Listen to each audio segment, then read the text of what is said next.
Hey guys, what's up? Welcome back to my video, and today I'll be doing something that I haven't quite done before. And in this video, I will be doing a thrust stand test. As you can see here, I bought a Turnigy V2 thrust stand to test out some different motors, and I will be comparing in this video the DYS SE1806 2700kv motors, which you can see right here. I'm starting on this 4-inch build. You can see DYS. And then Race Edition 1806 2700kv motors, and I will be comparing them to the Emax RS2205 2600kv motors. And I'm extremely interested in this test because it seems like everyone runs 2205 motors on their 4-inch copter builds, but I feel like an 1806 can pump out the same power on such a light prop. But you know, we'll see. So I have the red bottoms on the way. They're not actually currently here, but I'll edit the video so they're here. And the propellers I'll be starting off with a DAL 5045 or 4045 bullnose. You can see right here. Then I also have a DAL prop TJ 4045, so a Triblade 4045, and as well as a GemFam 4040 Triblade. And let's just take a moment to weigh these. Okay, so let's stick these on the scale. Here's the 4045 dowel prop bullnose, so 3.26 grams. So it's kind of a heavy prop there. It's a little nice and beefy at the hub and a lot of material. And let's do the GemFam 4040 Triblade. 3.14 grams, so a little bit lighter there, but it is a Triblade. And then the TJ 4045 is 2.93. So actually this is a very nice light prop, and this might do well on the 1806 2700kv because they're going to have higher RPMs and not as much torque. So this might be a good prop for that. Okay, so let me show you the setup just real quick. I've got the motor mounted up here. We're going to be starting off with the DYS SE1806 2700kv with the DAL 4045 bullnose. And because of these screws, the way this mounts, you can't really see it in there. Let me try and lift it up. You can't really see it, but the screws, I had to kind of file off the thrust stand because the plates they include are only for large motors. They don't give you any options for small motors. That's really disappointing, but I did manage to get it on there. And I'm just running that down to a DYS XM 20 amp ESC, and that is stock out of the factory, so I'm not really sure if it has ESC braking or more recent BLHeli firmware on there, because I just use pass-through on the builds, so but it's going to be the same for the test for both motors, so it won't really matter too much. And that just comes over and plugs in here. I just put an XC60 on and then put the signal wires down here. Then over here I have actually two Turnigy Graphene 4S 1300s. I'm going to be running them in parallel, but really with one motor with a 4-inch prop, it's not going to be any problem for just one battery, but I'm going to do it because I can. So I'm going to run them in parallel just because I have that cable I made. And then for this, I just used 2S LiPo just to get 5 volts out of this old ZMR250 power distribution board, because you need 5 volts to power that since the ESC is opto. And then you just, there's buttons on the front here that you just adjust the knob with. So let's get all set up and start testing.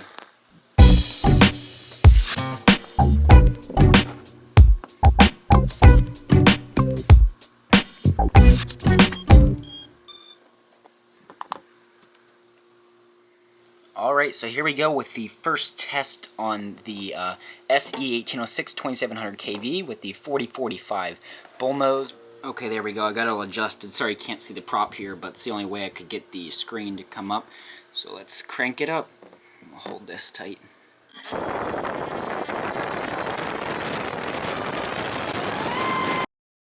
Alright, so here are the results for the 1806 on the 4045 bullnose. We had 660 grams of thrust, which is pretty decent for an 1806.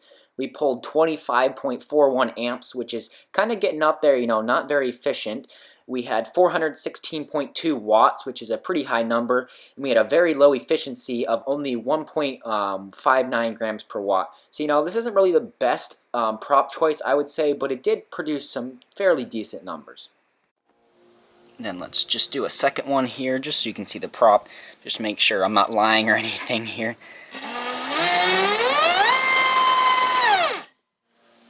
Alright, so here we are with the DAL 4045 bullnose with the Emax 2205 2600kv red bottom on.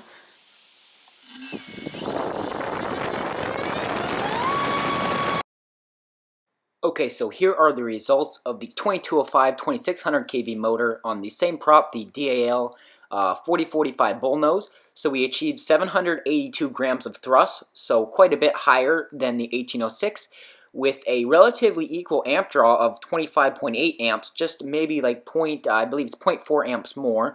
About the same wattage, however, we got 1.86 grams per watt, which in itself is a bad value, but it is much higher, a much better efficiency compared to the other motor.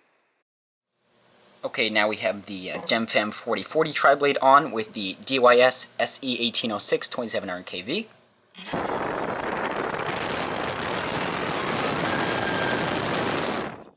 Alright, still on the 1806 with the 4040 GemFan. Got some stuff behind the camera now to help it from sliding back, so here we go. Okay, so here are the results for the 1806 motor with the GemFam 4040 Triblade. So we got 716 grams of thrust, which I think is a very impressive value for an 1806 motor. We had 24.57 amps, so just in line with the other propellers, not too crazy there. We had 402 watts and 1.78 grams per watt. So this propeller is really impressive for me personally on an 1806, because 716 grams on 4-inch 1806 is a very respectable value. Okay, so now we have the red bottom on the GemFan 4040 Triblade.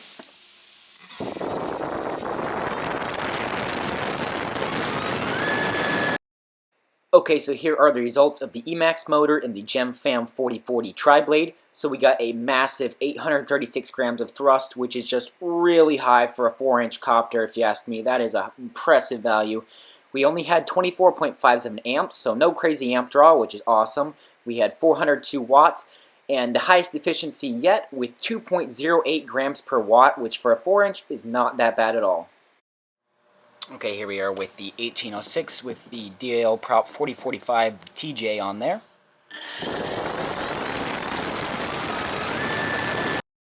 Okay, so here are the results of the TJ 4045 on the 1806 motor. So we only had 603 grams of thrust, which isn't too high up there, but it isn't too bad either. But interestingly enough, we only have 18.66 amps, so that is the least current drawn of any propeller or motor so far, with 305.6 watts and 1.97 grams per watt. So this is looking more of like an efficiency propeller rather than a powerhouse, so that's interesting to keep in mind. And last but not least, we have the red bottom on the TJ 4045.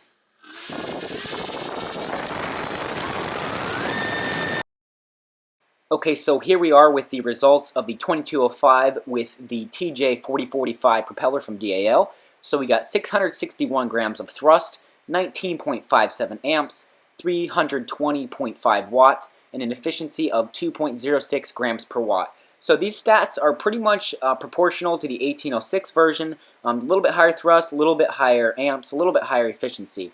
So, you know, pretty much this propeller, once again, with a lower current, I'd be saying for if you wanted longer flight times, but you don't need as much thrust. So it's a little bit interesting, but once again, the 2205 did outperform the 1806 just a little bit. Alright, so there we are, all done with the 4-inch thrust test for the DYS 1806 2700kv race edition, which as you can see here, and the Emax red bottom RS2205 2600kv. Where does it say? Yeah, 2600kv it says on there, as well as up here, as you can see. So let me just talk about the propellers, the results, the motors, and just some things in general before we conclude this video. Okay, so first, real quick, one thing to note is the motor weight, because while it's, whoops, wrong button, while it is not entirely 100% important because there's so much thrust off of these, motor weight is going to be a factor. So let me tear this, actually. We'll weigh the 1806 motor first. So there we have 23.2 grams for that. And for the red bottom, I don't know why it's not going back to 0 there. And then for the red bottoms, we have 30 grams. So you're saving 7 grams per motor between the 1806 versus the 2205. So that's 28 grams for your whole copter, which isn't a whole lot, but if you're making a super light 4-inch, that might be something to consider. You're saving 28 grams there, but you are getting quite a bit more thrust off the red bottoms. Now on for the propeller choices. I wasn't really that impressed with the DAL 4045 bullnose two-blade. You know, it produced pretty mediocre results, but not the best thrust. Same with the TJ 4045, you know, not great, but, you know, it wasn't horrible, and it's a decent prop, but I think really this GemFam 4040 bullnose tri-blade, it's not listed as bullnose, but it's a flat tip, so you know it is bullnose. I think this thing really shone it. It produced about the same amp draws on both motors, about 25 amps. And keep in mind for these static tests, the thrust and amps will differ in flight in a dynamic environment, so keep that in mind. These isn't the end-all be-all. It's just nice to have some data. But I really like this prop. It produced it produced over 700 grams on the 1806 2700kv, and it produced over 800 grams on the 2205. So, you know, this is definitely the prop I'm going to be trying, or at least I'm going to hopefully be using the most. I'm going to be trying all of them because in-flight feel will definitely be different. You can't just base it on thrust and amp draw from a test. And then some things I'd like to apologize for real quick for the environment. These were on separate days when I tested these two motors, so you know the results may vary a little bit depending on humidity, temperature, you know, any outside wind because I am outdoors, as well as the batteries. While I did recharge them between motor tests since they're on different days, I forgot to charge them in between every propeller test. So beginning with the first one, it would have a little bit better shot because the voltage came down just a little bit, but the difference is very nominal, and it wouldn't be that big of a difference. But I am apologizing. This is the first ever thrust test video I have attempted. So there we go. That was the end of the video. Hopefully you enjoyed it and you found the results helpful to make a decision. I definitely I saw some videos of 1806 2700 or 2300kv motors, and they were only putting out like 500 grams of thrust. But these 2700kv, these newest ones from DYS, definitely held their own at over 700 grams. But definitely the 2205 still did power through the 2600kv red bottom. It just was a better motor, and I'm definitely going to think this will be better in flight. But, you know, this did give it a very good run for its money. And some other things, I think the 2205 is going to be quite a bit more durable just because there's more meat here. It's heavier. It's just stronger. It's got better magnets, better shaft and everything. But, you know, I'm not saying this won't be durable. I'm just thinking it'll be a little bit less durable. And then the prices on these motors, these ones are about $14 to $15, and these ones are anywhere from $16 to $22. So these are going to be a little bit cheaper for your build, but you know, that's up to you to decide. But I would still recommend the 2600kv red bottom, or just, you know, any other 2205 motor. These are just the ones I test, but versus these two, I would prefer these. But, you know, I'm still definitely I'm gonna build the quad first with a 4-inch insect with these 1806 to give them a shot, and then switch over to the red bottoms to compare in-flight feel as well as the thrust test. So I hope you found this video helpful. Once again, I apologize for everything I did wrong, but hopefully I did enough stuff right that you found some information from it. It was very insightful for me to learn about these numbers and the kind of stats these are producing. So please subscribe for more. Let me know in the comments if you want to see other thrust tests. Now that I have invested in this stand here, I can do lots of different tests, and it really opens up a whole new range of videos that I can do, and a lot of motor testing, propeller testing, battery testing, ESC testing, you know, whatever. And just one thing I'm going to mention real quick, the XM20 that I did the test on, it's stock firmware. I don't know what it is. I haven't updated it yet, so that could affect the results, but it was the same for both the motors, so it's consistent there. So that was the end of the video. Please subscribe if you aren't already. Leave a like if you enjoyed the video, and I will see you in the next one. Bye.